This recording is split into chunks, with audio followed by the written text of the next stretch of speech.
vingtaine de mesures, 4 mesures ont été retenues à la faveur du secteur privé.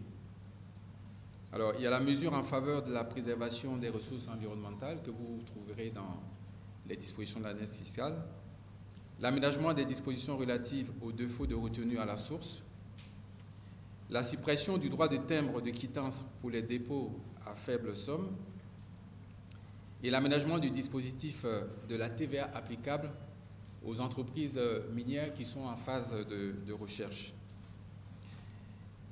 Il y a des mesures qu'on a jugées dangereuses pour les entreprises qui ont été également discutées. Il s'agit essentiellement de 2 mesures.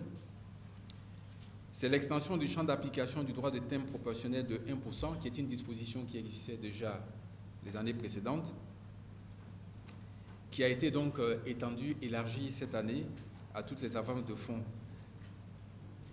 Et ensuite, il y a une deuxième disposition qui est l'aménagement de la fiscalité immobilière, notamment sur ces aspects liés à la fixation de la valeur marchande des actifs immobiliers des entreprises.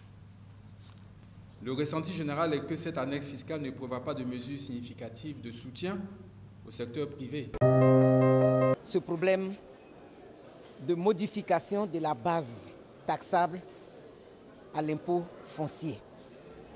C'est vrai, comme on l'a dit, l'administration a considéré que aujourd'hui les bases à l'impôt foncier sont trop faibles et qu'il faille relever. Mais évidemment, on l'a dit aussi dans les enjeux, que le fait de faire fixer la base par une commission en retenant une valeur marchande et de la même façon obliger plus ou moins les bailleurs à fixer les loyers en les indexant aux loyers fixés par la même commission risque de renchérir le coût non seulement de l'impôt foncier, mais aussi le coût du logement en Côte d'Ivoire. Alors, il y a un gros hic, il y a un gros point d'interrogation et seul l'État pourra vous dire comment régler ce hic.